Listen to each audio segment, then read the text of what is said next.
All right, there's a plane flying overhead. I'm gonna wait for that to pass. So let's move on to what I've got here today. Which I'm gonna, cut to some scenes of me shooting this gun. This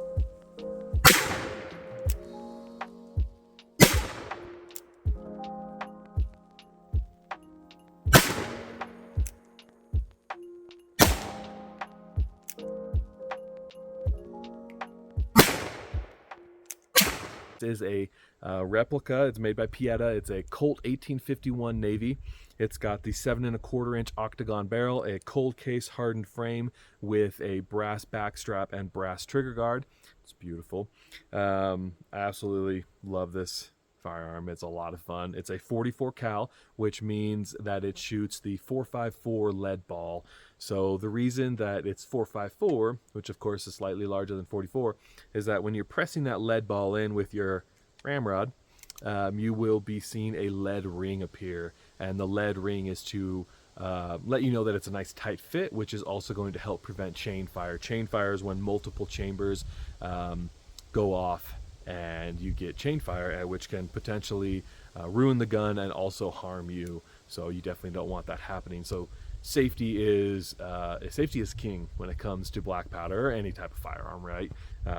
Always practice safety. One thing I like to do is only load 5 chambers out of the 5 cylinders. But the cool thing about this gun is it does have, let me get a little bit closer here, it does have slight little nipples on the cylinder that you can actually let the hammer rest on and it'll lock that cylinder in place. The reason I like to do 5, which is like the traditional load, so back in the day when they were carrying these around, like horsemen have 2 of them on them, they would only load 5 chambers out of the 6, and then they'd rest that hammer on the empty chamber, so that way if anything hit it, it wouldn't cause that percussion cap to ignite and, hopefully not hurt anybody, but potentially have a negligent discharge.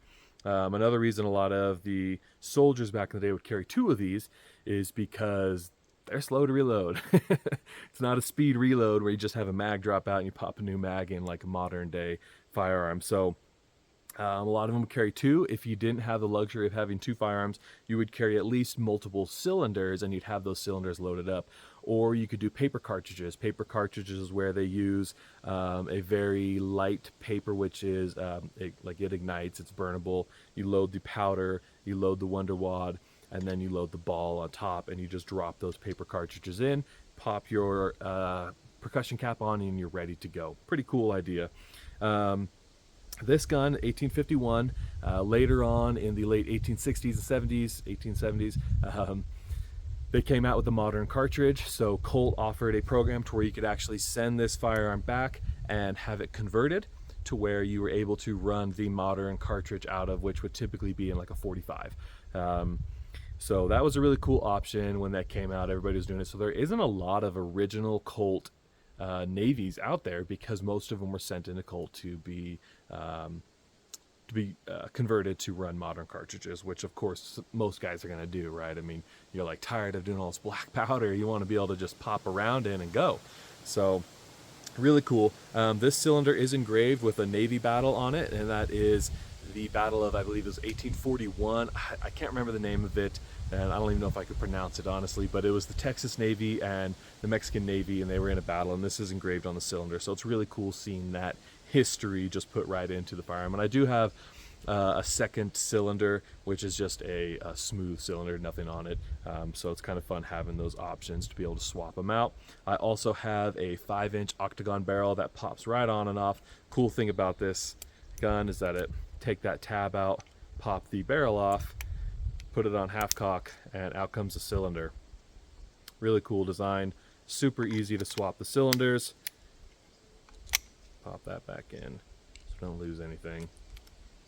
Okay, so that's kind of the lowdown on the Colt 1851. There's obviously a lot more history that goes into these firearms. I'm not gonna try and make this video too long because I don't have all day.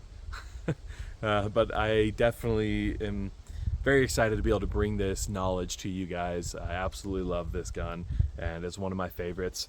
I do have a leather holster for it. I just like to stick it right down in my belt.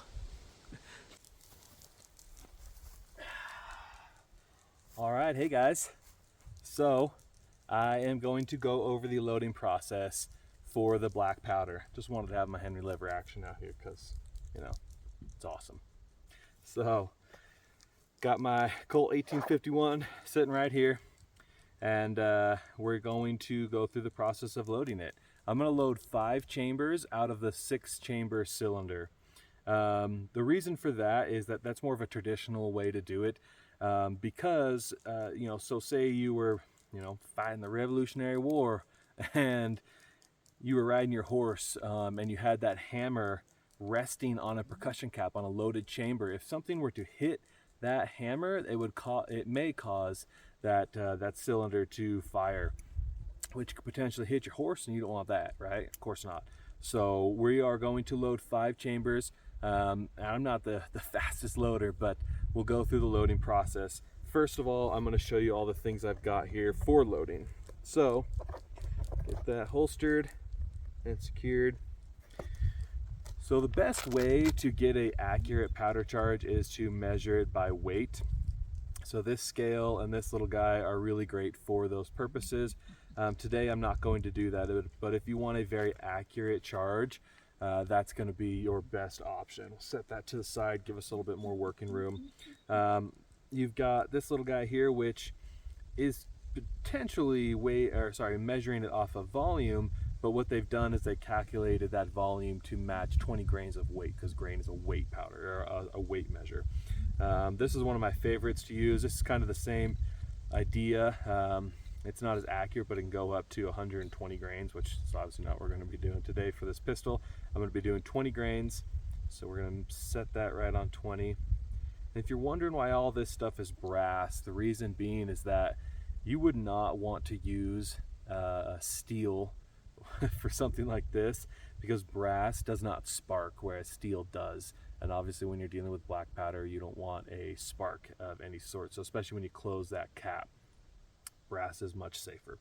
I've got my little, some would call it like a powder horn. You could just call it like a powder carriage or whatever. So this right here is about 25 grain charge.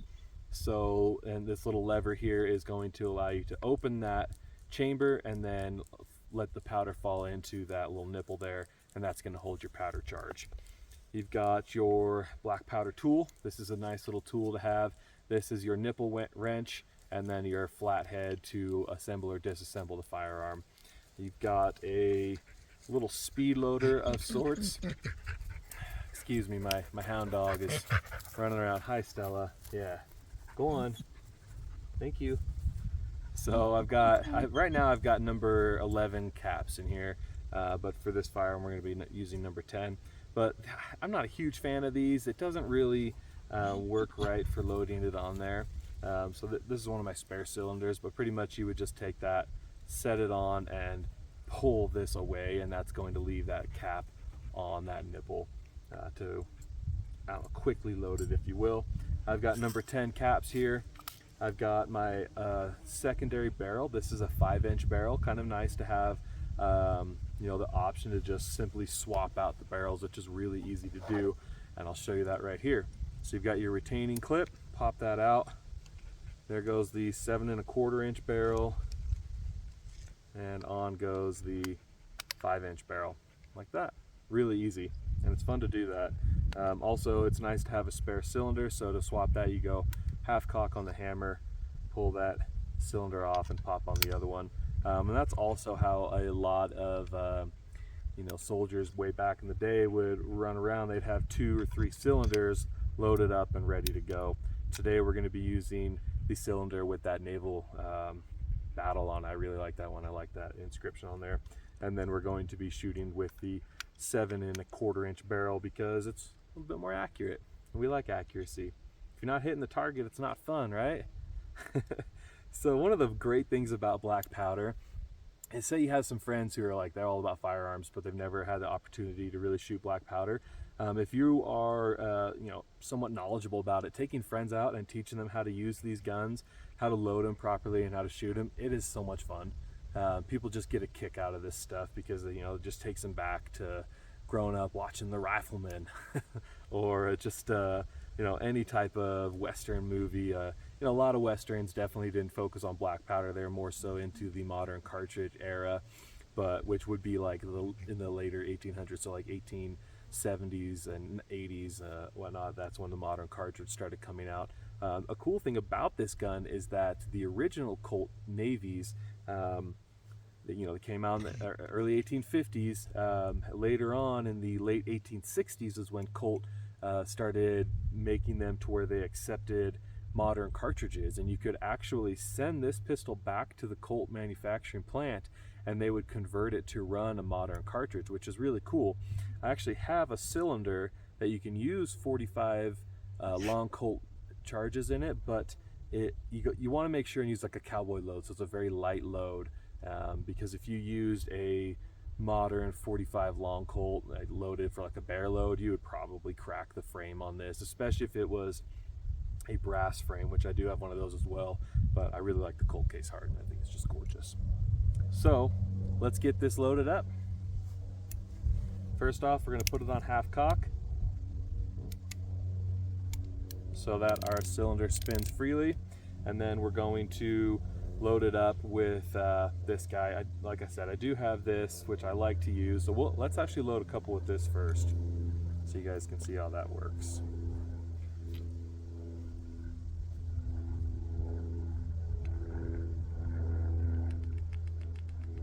Sorry guys, got a plane flying overhead right now. Tried to get way up into the back country, get rid of any ambient noises, but just can't escape it always.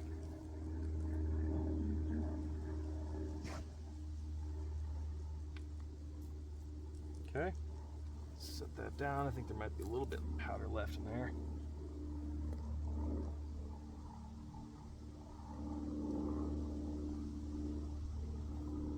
It's a little bit higher than I'd like, but it's okay. This will kind of cut some of it off.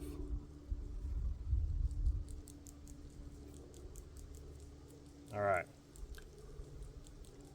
Before I dump that in there, getting ahead of myself, and get a felt wad out. Let's set this upright.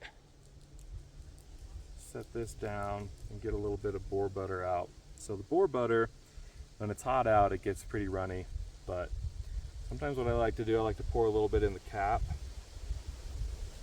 Set that down standing upright so we don't lose any of our boar butter. Just get a little bit on that felt wad. Sometimes you can get felt wads that are pre-lubed, so you don't necessarily need to lube them up. I like to lube them up. Again, as I mentioned earlier, the lube helps keep the barrel clean as well as the cylinder. Okay, we've got our 20 grain charge there, so we're going to dump that in. Make sure it's all in. Yep. Set that down. I'm going to insert the felt wad, and this is where that little tool comes in play here. You got that brass cap on it. Again, keep spark down. I'm going to set that wad in there up against the powder nice and tight, and then we're going to grab our ball. These are Hornady balls. Again, they're 4.54 caliber. So we're going to set that into the cylinder, or into the chamber. We're going to rotate it once, and it will not go any further until you actually press that ball in. So we're going to use our ramrod, press the ball, seated properly, and there is a lead ring, which is exactly what we want. Probably won't be able to see that too well, but that is a small lead ring. I'm going to set that to the side and load up our next chamber. I think for this one, we'll go a little bit higher on the charge. This is, again, 25 in this nipple.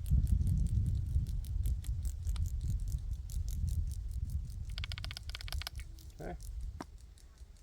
Felt wad.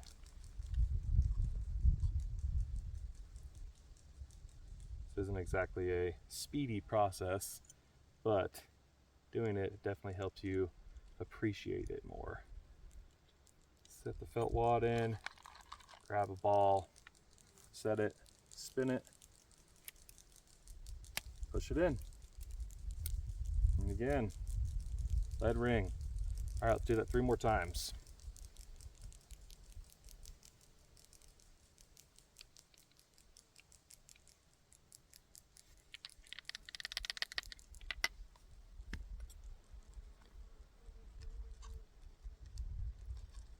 you are taking your friends out to learn black powder, I definitely recommend you do the loading. You don't want them to get turned off of it their first time out. It's certainly something that once you learn the skill, you will appreciate it more so. But if it's your first time going out with black powder guns and you're just like, here you go, load it, not the way to do it. You don't want to turn them off of it. It's just like taking out a first-time shooter who's never shot a gun. You're not going to hand them a 50 caliber pistol, right? Because it's going to scare the heck out of them. You want to start them out with like a 22, especially like a 22 rifle. That's going to be your best bet. Here's my dog. Come back. She's very whiny. It's a hound dog for you. Okay.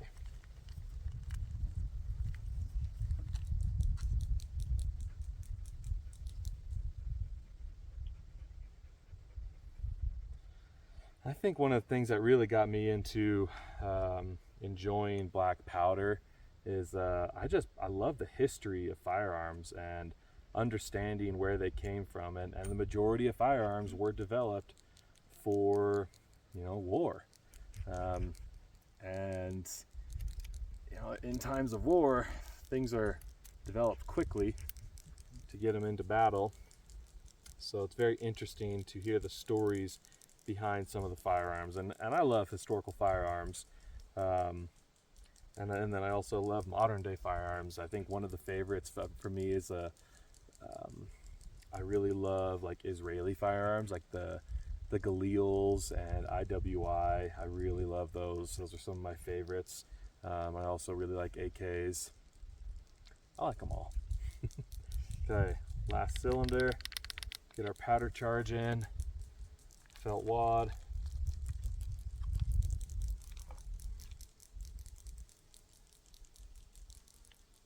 And that used up pretty much all the boar butter I had in the cap, which is perfect because it's hard to get it back in there. A lot of flies around today. Press that felt wad in. And again, guys, you don't have to use a felt wad. You can actually use just black powder and a ball, but your firearm's going to get really dirty really quick, and that's not how I like to run it. I like to keep it clean. You got to respect the firearm. Okay, pressed in. Got our last lead ring there. Obviously I'm not going to look down the barrel. Hey butterfly, I'm going to look just down my cylinder to make sure everything's loaded, and then I've got one empty cylinder which is right there. So now let's cap it. Clear off my loading table here.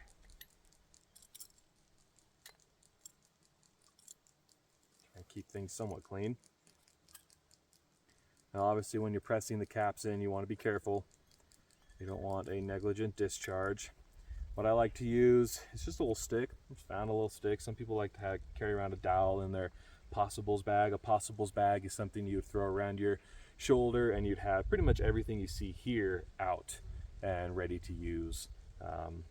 So there's all sorts of cool possible bags out there. Canvas is probably one of the coolest. So again, we've got our empty cylinder here.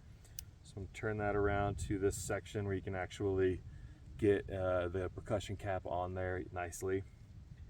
It's not exactly the quickest thing to do, and I definitely recommend using a wood dowel for this,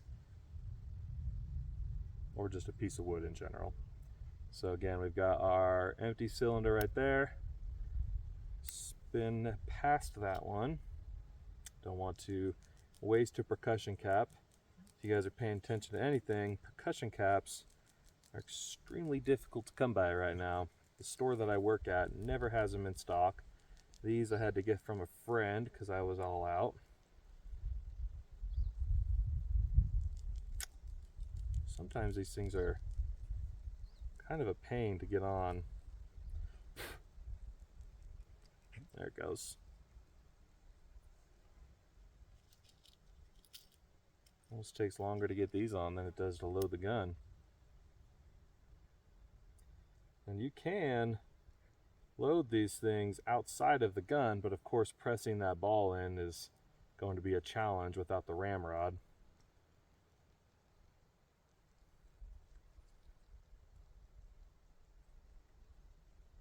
And with these being copper cased, that's a slight amount of copper around that little charge, they're pretty malleable, so you can definitely get them in there on a certain angle and then just press them on. So what's nice about actually having a real wooden dowel opposed to just a stick. Okay, last one. Getting a lot of cloud cover. It's kind of nice. It's cooling down. It's been a hot day out here in the back country of Utah. Looks like some stormy weather's rolling in. It's always good. We need that rain. All right, we are capped and ready to go. One thing you want to be careful of is if you don't get that cap pressed on all the way, you might have to drop that hammer twice. And in that case, you would be rotating the cylinder and you'd have to rotate back to that that loaded chamber. So I'm going to rotate around to my empty cylinder, or sorry, empty chamber. I'll let the hammer sit on that. Cool thing about this modern day replica, it does have small little nipples in between each chamber, and you can actually rest the hammer on that if you wanted to carry 6 rounds. But again, I like to do like a little bit more traditional, so I'm going to rest it on that 5th chamber, which of course is empty. Okay, so we are loaded up, so I'm going to grab my eye protection and ear protection. Safety first, always safety first. That's one thing I'm very adamant about when I take family and friends out. All about that safety. Got a target set up over there, and we are going to do a little bit of shooting. So I'll see you on that next clip.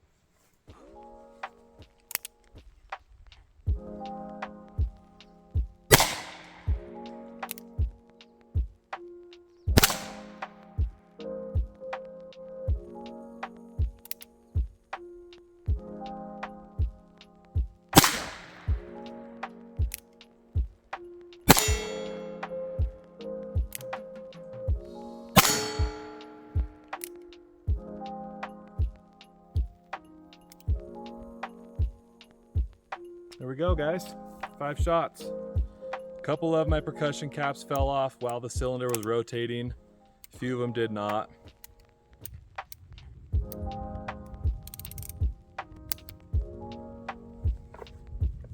Got a leather holster, of course.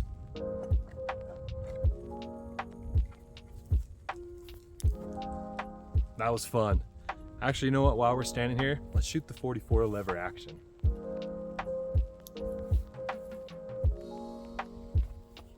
Gotta love a big loop. Oh no. We got a jam. There we go.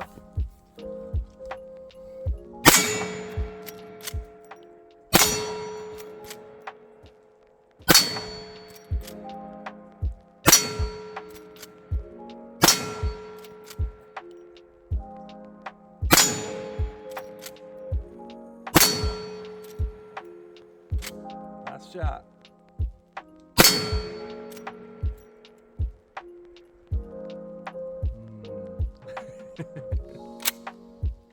There's just something about a lever action.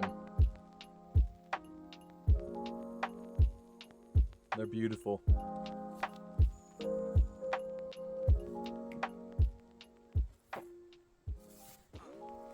All right, guys. My rifle just fell. That's okay. Thanks again. Woo!